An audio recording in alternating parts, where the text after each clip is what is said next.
Shalom, shalom, shalom, bien-aimés dans le Seigneur. Je vous salue au nom du Seigneur Jésus-Christ de Nazareth, notre Seigneur et Sauveur. Et c'est encore moi, la humble servante de l'Éternel. Je vous souhaite toujours, tout le monde, je vous souhaite bonne année, bonne année, bonne année, bonne année, partout où vous êtes. Que cette année soit une année vraiment remplie de bénédictions et de bonnes choses de la part de Dieu. Bonne année à tous nos abonnés, bonne année à tous les enfants de Dieu, bonne année au monde entier de partout, dans tous les cinq continents du monde. Je vous dis, meilleure vie et bonne année chez vous. Et si c'est pour la toute première fois que vous tombez sur notre chaîne YouTube, n'hésitez pas à vous abonner massivement sur notre chaîne YouTube. Le Seigneur ne manquera pas de vous bénir et vous n'allez rien manquer. À chaque fois lorsque nous postons quelque chose sur notre chaîne YouTube, le Seigneur va vous bénir. Bien-aimé, je m'excuse vraiment beaucoup parce que je devais passer cette vidéo avant l'année 2025. Bon, dommage, ça n'a pas été permis. Ça m'a pas permis. Et voilà, je le fais maintenant en 2025. Donc, c'était la troisième semaine. Comment nous avons procédé à la troisième semaine de notre jeûne pour la clôture de notre jeûne de 21 jours. Et nous avons déjà clôturé le jeûne. Et voilà, nous sommes venus maintenant donner le message. Et le message de la troisième semaine, c'est va nous aider à entrer avec ça aussi en 2023, en 2025, sorry. En 2025, c'est très important pour nous. En 2025, ici, nous allons vivre ces messages parce que c'est notre parcours de cette année. Ça va passer comme ça, comme le Seigneur nous avait donné la troisième semaine. Donc, ça devait passer comme ça. On va prier pour laisser ces moments entre les mains de Dieu. Nous prions, Seigneur, merci pour ton amour, pour nous avoir permis encore de passer encore à cette année 2025. Tu nous as gardés, tu as protégé nos femmes, nos maris, nos enfants, nos foyers, nos familles. Vraiment, nous étions protégés en 2024 et nous voici encore en 2025. Nous sommes tous là en bonne santé, en pleine forme. C'est ta grâce, c'est ton amour. C'est pourquoi nous te disons merci, Papa. Merci, merci, merci. Nous voulons parler de ta part, Seigneur. Assistez-moi du début à la fin, Papa. Donne-moi la puissance, l'onction. Donne-moi ce caractère-là de tes enfants, des caractères des enfants responsables, des personnes responsables de l'évangile, Père éternel, de ceux qui sont matures en esprit. Donne-moi cette maturité spirituelle, donne à ceux qui nous suivent la maturité spirituelle de pouvoir mieux comprendre tout ce que le Seigneur est en train de nous parler dans cette chaîne des adorateurs du Seigneur. Papa, pardonne nos péchés, délivre-nous de tout le péché que nous n'arrivons pas à abandonner. Délivre-nous et purifie-nous de ton sang. Saint-Esprit, conduis ce moment du début à la fin. Que ton peuple soit parlé de toi-même. Je sais que cette année, ce serait une année de messages, de paroles. C'est va nous conduire maintenant le premier message qui entre dans cette chaîne, dont la sagesse à ta servante, dont la puissance à ta servante. Au nom de Jésus-Christ, nous avons ainsi prié. Nous disons Amen. Amen. Bien-aimés dans le Seigneur, shalom encore. Et qu'est-ce que le Seigneur avait dit à propos de notre troisième semaine, de notre jeûne de 21 jours? Qu'est-ce que le Seigneur nous avait dit? Le Seigneur nous avait dit qu'à la troisième semaine, nous allons prier et nous allons demander à Dieu une mesure de grâce. Donc, nous allons demander, mais le Seigneur nous a déjà accordé cela. Donc, une mesure de grâce, une mesure de grâce. Quand le Seigneur nous parlait de la mesure de grâce, le Seigneur m'a poussé directement à voir la croix de Jésus. Il m'a poussé à voir la croix. Quand il parlait de mesure de grâce, le Seigneur m'a poussé jusqu'à comprendre sur la croix. Il y avait trois croix. Une croix était au milieu, c'était la croix de Jésus. Et de l'autre côté, il y avait des bandits. Il y avait des bandits. Et la croix au milieu, c'était Jésus-Christ. Quand le Seigneur me parlait de mesure de grâce, le Saint-Esprit m'a poussé directement à voir ces trois croix-là. Et quand j'ai compris le message, je me suis dit, oh, mesure de grâce, cela veut dire le Seigneur veut que nous allons marcher dans la mesure de grâce cette année 2025. Ça sera une année de mesure de grâce. Comment est-ce qu'on va décortiquer cela un tout petit peu pour ne pas aller très loin? Nous allons lire le message, le passage de Luc au chapitre 23. Luc au chapitre 23, nous allons prendre le verset 39 à 43. Donc, on aura des versets à lire dans le livre de Luc et dans le livre d'Esther. Nous allons prendre d'abord Luc. Luc 23. Luc 23, nous lisons à partir du verset 39. Nous lisons, l'un de malfaiteurs crucifiés, injurié disait, n'es-tu pas le Christ? Sauve-toi toi-même et sauve-nous. Mais l'autre les reprenant et disait, ne crains-tu pas Dieu, toi qui subis la même condamnation? Pour nous, c'est justice. Il a dit, pour nous, c'est justice, car nous recevons ce qu'on mérite, nos crimes. Mais celui-ci n'a rien fait de mal.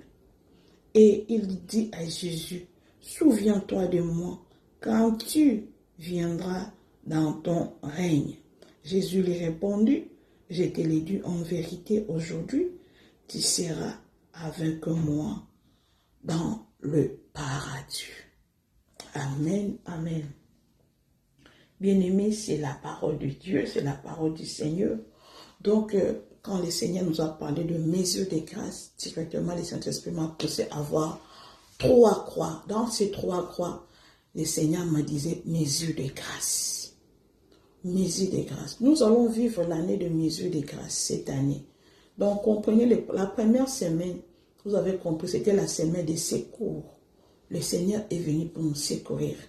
La deuxième année, c'est la récompense. Le Seigneur va récompenser. Et la troisième semaine, maintenant, c'est la semaine de mesure de grâce. Le Seigneur va nous faire une grâce particulière, une mesure de grâce. Qu'est-ce qu'une mesure de grâce? Pour ceux qui ont beaucoup étudié, pour ceux qui parlent français, qui connaissent beaucoup, ils savent déjà c'est quoi la mesure de grâce. Mais pour nous qui sommes encore, nous n'avons pas, on n'a pas la connaissance de notre langue française. Donc, la mesure de grâce, c'est juste de faire quelqu'un une grâce. C'est juste une grâce. Une mesure de grâce, cela veut dire malgré tout, malgré les erreurs, malgré les fautes, je te fais mesure, je te donne cette mesure de grâce. Je te fais cette grâce, je te donne cette mesure de grâce encore. Donc je vais encore, malgré toutes ces condamnations, malgré les lois, malgré le péché, malgré tout ça, je t'accorde une mesure de grâce, donc une chance de grâce, une mesure de grâce. Donc une mesure de grâce, nous n'avons pas mérité. On nous a déjà, donc on est déjà presque fini, presque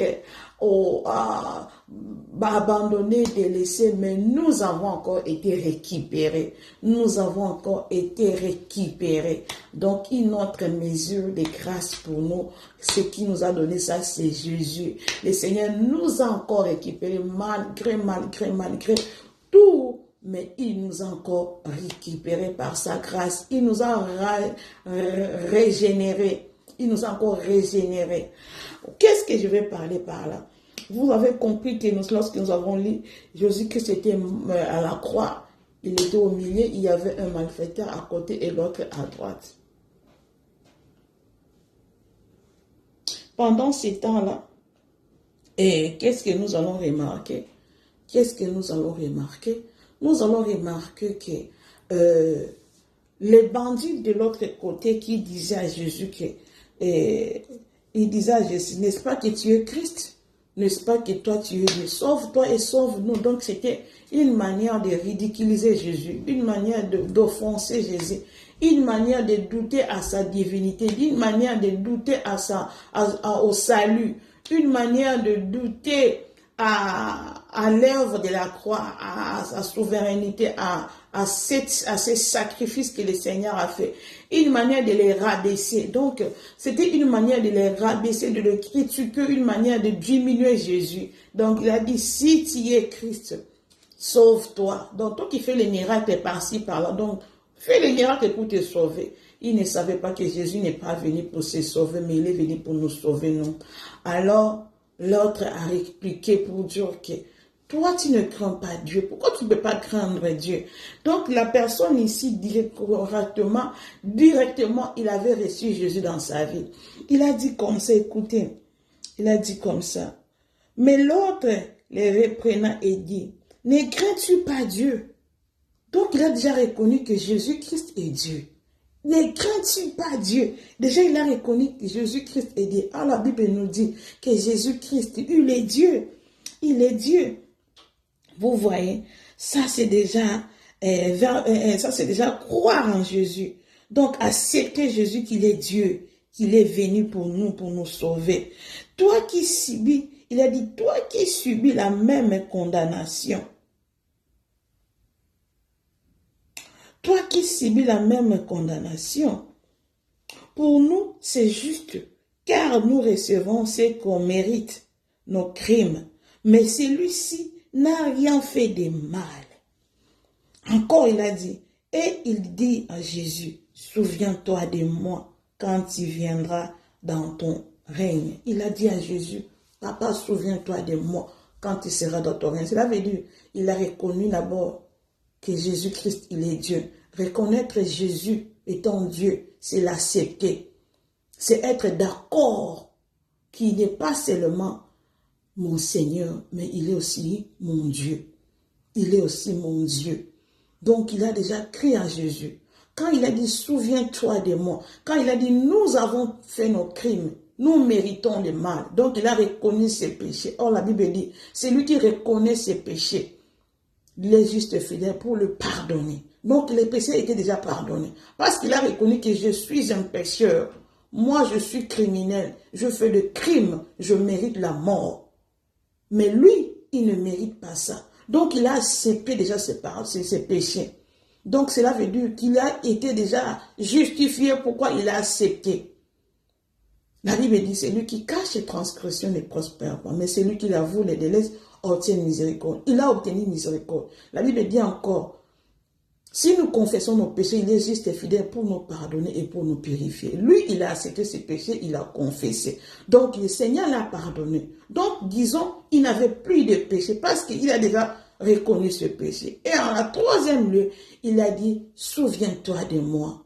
Il a crié directement qu'il est venu juste pour mourir et il va se retrouver où? Au paradis. Donc, il est rentré pour être à sa gloire. Donc, s'il sera à sa gloire, il a crié totalement à Jésus, que Jésus, ici, qu'il le voit ici, c'est un Dieu. Il se va retourner, va ressusciter. Donc, il va retourner dans son palais, dans son royaume. Donc, lorsque tu seras là, pense à moi. Donc, il a crié au salut. Il a crié déjà au ciel. Il a crié automatiquement.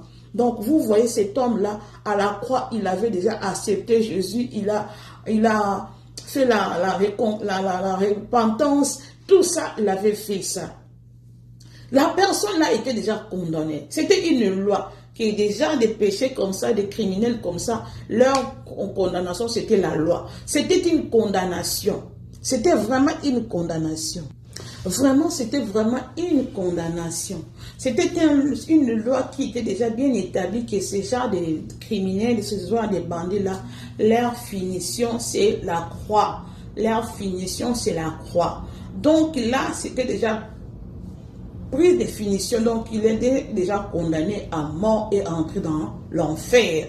Sa condamnation était déjà marquée déjà, oui, il sera vraiment en enfer. Mais qu'est-ce qui s'est passé? Jésus a fait une mesure de grâce à l'homme là, à cet homme-là. Cet homme-là a trouvé une mesure de grâce venant de Dieu. Est-ce que vous comprenez ça? C'est une mesure de grâce. C'est lui qui voyait déjà la mort ici devant sa porte. Il voyait déjà l'enfer ici devant lui. Il n'avait plus de secours, mais à cause de la grâce, de la miséricorde de Dieu, la mesure de grâce est tombée sur cet homme-là.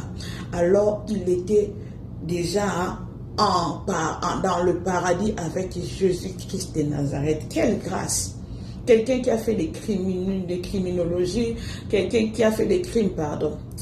Quelqu'un qui a fait des crimes, il a massacré des gens, il a commis de meurtres, il a commis peut-être des viols, il a commis le vol, il a commis toutes sortes de péchés. Mais à la fin, le Seigneur l'a fait une mesure de grâce. C'est ce que le Seigneur va te faire cette année. Cette année, le Seigneur te fera une mesure de grâce. Tu vas prier à Dieu, tu vas demander à Dieu de te faire une mesure de grâce.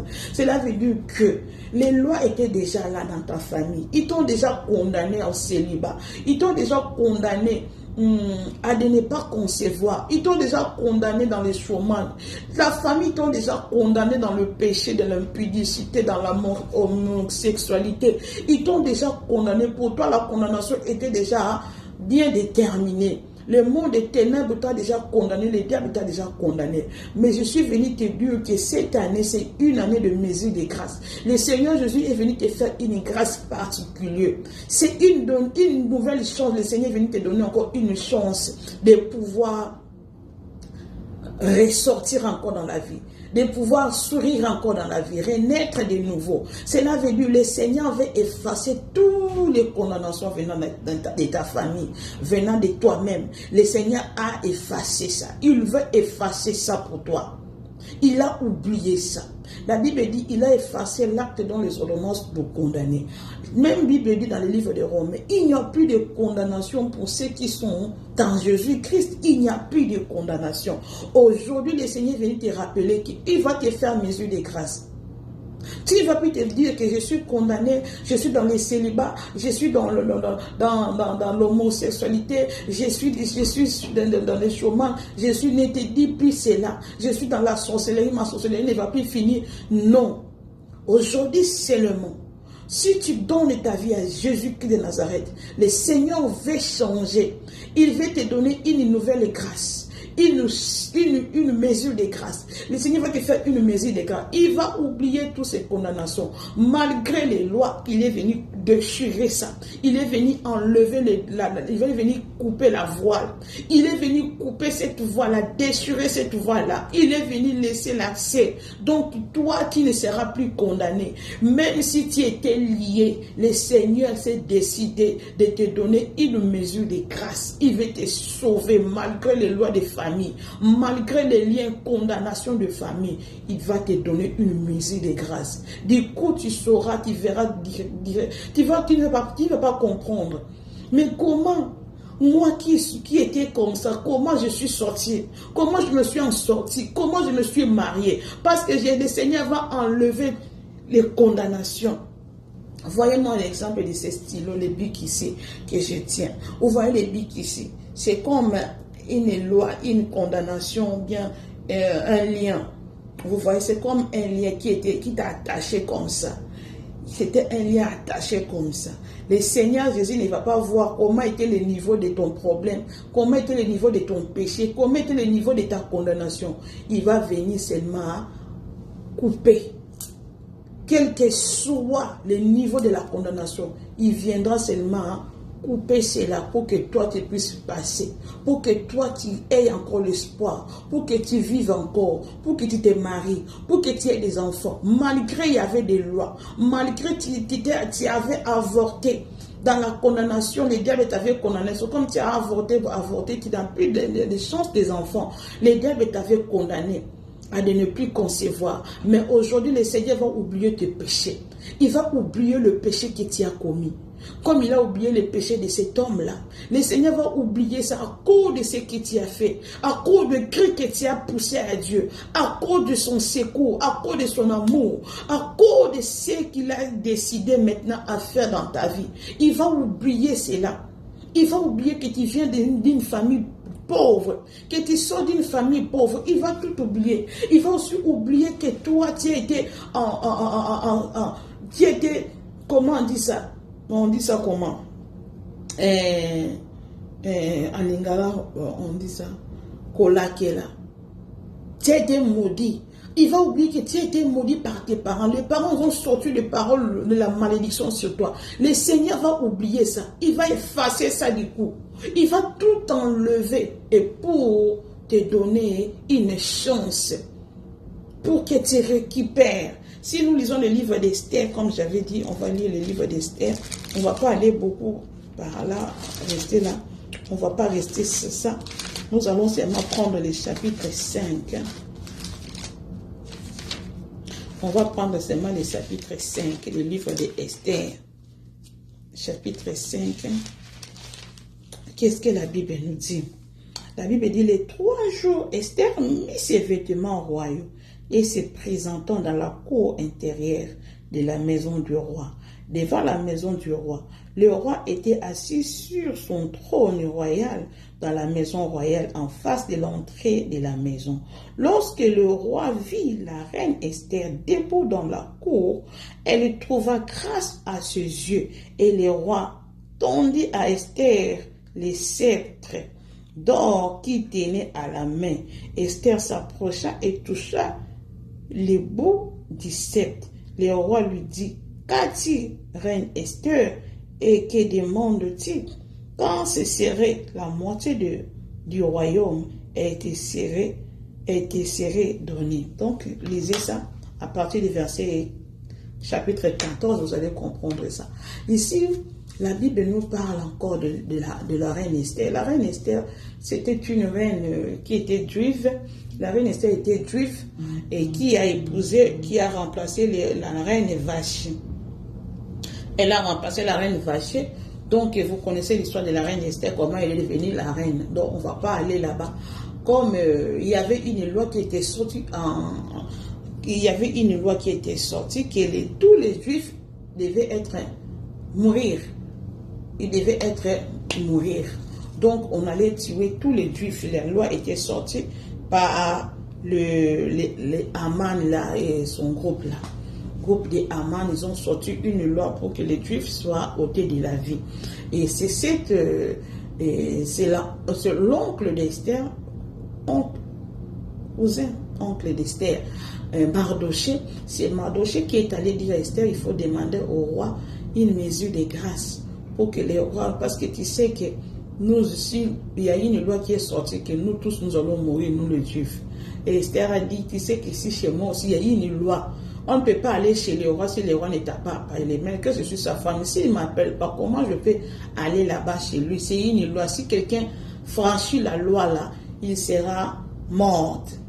La personne sera morte. Donc là, Mardoché était fâché contre Esther. Il a dit, toi tu dis ça, hein, quand la loi là sera exécutée, donc même toi aussi tu seras mort. Parce que tu es juif, tu seras aussi mort. Quand Esther est rentrée en elle-même, elle a maintenant pris une décision de pouvoir entrer dans le jeûne. Elle a fait 3 jours de jeûne. 3 jours, ça symbolise 3 semaines. 3 semaines, c'est ce que nous avons fait, 3 semaines. Et ces 3 jours, c'est symbolique. Donc, 3 jours là, c'est la résurrection, décision. Donc, la reine Esther, après le 3e jour de sa jeûne, il a dit, bon, je vais affranchir cette loi. Malgré que moi, la reine Esther, je n'ai pas été appelée par mon mari. Je sais qu'il y a une loi. Si on ne t'appelle pas, le roi ne te désire pas, tu ne peux pas aller chez lui sans qu'on t'appelle. Donc, moi, je fais des jeûnes ici afin que je puisse briser cette loi, affranchir la loi ici. C'est ce qu'Esther a fait. Elle a fait 3 jours de jeûne. Après ce 3e jour, il est allé chez le roi. Mais avant d'aller chez le roi, qu'est-ce qui s'est passé? Esther a mis ses habits de la royauté. Il a porté ses habits royaux, des habits royaux, des vêtements royaux. Cela veut dire, c'était une femme du roi, mais il ne connaissait pas. Le diable avait masqué ça, qu'elle était rien. Or, c'était une femme du roi. Mais ce jour-là, la présence d'esprit est venue. Le Saint-Esprit l'a dit, mais toi, tu es une femme du roi. Comment comporte-toi une femme du roi. Allez, mets tes vêtements royaux. Esther a mis ses vêtements. Elle a dit non, mais comment? Comment moi je peux vivre avec des lois comme ça pendant que je suis sa femme? Comment je peux, avant que mon mari me voie, il faut qu'il y ait, comment il faut qu'il y ait d'appel ou quoi? Moi, je vais vivre comme la femme du roi. Qu'il y ait la loi ou qu'il n'y ait pas la loi, moi, je vais aller trouver mon mari, le roi, et je vais lui parler à propos de cette loi ici. Comment les Juifs doivent mourir, je vais lui parler.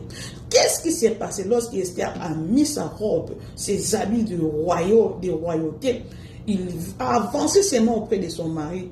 Le mari l'a étendu la sceptre qu'on appelle le bâton de commandement.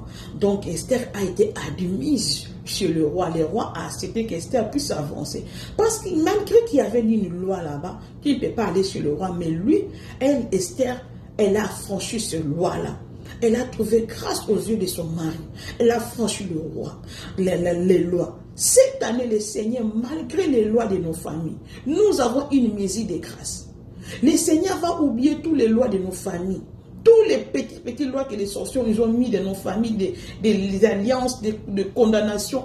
Il ne va même pas regarder que tu es pas dans les délivrances ou pas. Son problème est qu'il va te délivrer lui-même. Il va maintenant te faire une mesure de grâce. Le Seigneur s'est décidé, malgré les lois de ta famille, malgré les condamnations de ton pays, malgré les lois de ton pays, le Seigneur va te faire une mesure de grâce. Mais après toute chose, tu dois savoir qui tu es. Tu es un enfant de Dieu. Lève-toi étant qu'un enfant de Dieu. Esther a pris la décision, dit, je suis une femme royale, une femme du roi. Comment je peux être comme tous les autres travailleurs? Moi, si je dois attendre que le roi puisse m'appeler, non. Je dois me respecter, je dois me donner je vais me donner cette comment dire, cette dignité, je vais me donner, je vais me comporter à une femme du roi, à une reine, je vais me présenter malgré les lois. Le roi ne va pas me tuer. Donc il s'agit seulement de toi. Prends tes responsabilités qu'un enfant du roi des rois. Prends tes responsabilités. Abandonne la peur, abandonne le doute, abandonne toutes ces choses. Mets tes habits de royauté. Donc cela veut dire, prends les décisions d'un enfant de Dieu. Prends les décisions d'un enfant du roi. Alors toi, tu n'es pas n'importe qui pour que les sorciers viennent mettre des lois sur toi, pour que les sorciers de ta famille, de ton environnement puissent dominer sur toi. Ils te donnent la maladie, ils te donnent la pauvreté, ils te donnent le célibat. Tout c'est à toi. Aujourd'hui, prends la décision. Dis, moi, étant qu'enfant de Dieu, je vais me mettre en étant un enfant de Dieu. Plus de lois dans ma vie. Plus des choses comme ci dans ma vie, je me lève et le Seigneur crie à Dieu, dit Seigneur, fais-moi une mesure de grâce. Comme Esther a parlé à son mari, fais-moi une mesure de grâce. Le Seigneur va te faire une mesure de grâce. Prends seulement l'attitude. Prends seulement l'attitude d'un enfant de Dieu. Prends seulement l'attitude, prends la conscience d'un enfant de Dieu. Le Seigneur va te faire une mesure de grâce. Ne crains plus, ne sois plus comme des gens abandonnés. Ne sois plus comme cet enfant abandonné, comme des enfants qui n'ont pas de parents, comme des brebis qui n'ont pas de berger. Toi, tu as un berger, tu as un Dieu. Lève-toi seulement. Prends le courage et la foi. Dis cette année ici, j'aurai une mesure de grâce. Malgré les condamnations, malgré que je suis presque à la porte de la mort, malgré toute l'obscurité dans ma vie, mais moi, le Seigneur va me faire une mesure de grâce. Et ne marche pas dans la crainte cette année. Ne marche pas dans la crainte cette année. Marche la tête haute cette année. Dis-toi que je suis enfant du roi des rois. Si les sorciers, ils ont leur père, ils ont leur Dieu qui est diable, mais toi, tu es un enfant du Tout-Puissant. Ton père est au-dessus de toute puissance. Lève-toi étant qu'un enfant du roi et commande à ce sorcier, commande aux lois de ta famille. Le Seigneur va te lever, le Seigneur va te faire une mesure de grâce. Il s'agissait, il a fallu que cette bandit du croix puisse parler, puisse sortir, puisse déclarer que moi je suis un pécheur, que celui-ci est Dieu. Il s'agissait de cela. Parce que s'il était calme, rien n'allait se faire. Si le bandit, l'autre là, n'avait rien dit, il n'allait pas aller au ciel avec Dieu. Rien n'allait se faire. Il a fallu qu'il parle. Il a fallu qu'il dénonce à ses péchés. Il a fallu qu'il reconnaisse que Jésus-Christ est Dieu. Pour que lui, il soit auprès de Dieu. Aujourd'hui, il a fallu que toi, tu puisses reconnaître que Jésus, le Dieu Tout-Puissant, est ton Dieu. Il est ton maître. C'est lui qui t'a appelé. C'est lui qui est ton berger. Lève-toi seulement. Il va faire une mesure de grâce. Malgré les condamnations de ta famille, le Seigneur va te délivrer. Aujourd'hui, si tu attends sa voix, n'endurcis pas ton cœur. Entre dans l'année 2025 avec une puissance de l'autorité de l'enfant du Dieu Tout-Puissant. Marche avec ça cette année. Le Seigneur te fera une mesure de grâce. Que le Seigneur te bénisse. Si le Seigneur ne revient pas, on se verra encore à tout à l'heure à la prochaine numéro. On va prier. Seigneur, merci pour cette parole que tu donnes à tes enfants. Je sais que cette parole, ça va toucher beaucoup de tes enfants et ça va leur donner la révolution spirituelle afin que nous sachions qui nous sommes et pour que toi, tu nous fasses une mesure de grâce. Fais mesure de grâce dans tous tes enfants du monde entier. Donne une mesure de grâce. Seigneur, nous allons te glorifier et te louer. Que cette vidéo aille très loin, que beaucoup de gens les regardent et qu'ils commentent sur ça. Au nom de Jésus, nous avons ici prié. Nous disons Amen, Amen. Que le Seigneur te bénisse. Quant à moi, je vous dis bye pour aujourd'hui. I love you, I love you, love you, love you. Le Seigneur aussi t'aime beaucoup. Partage la vidéo et abonne-toi.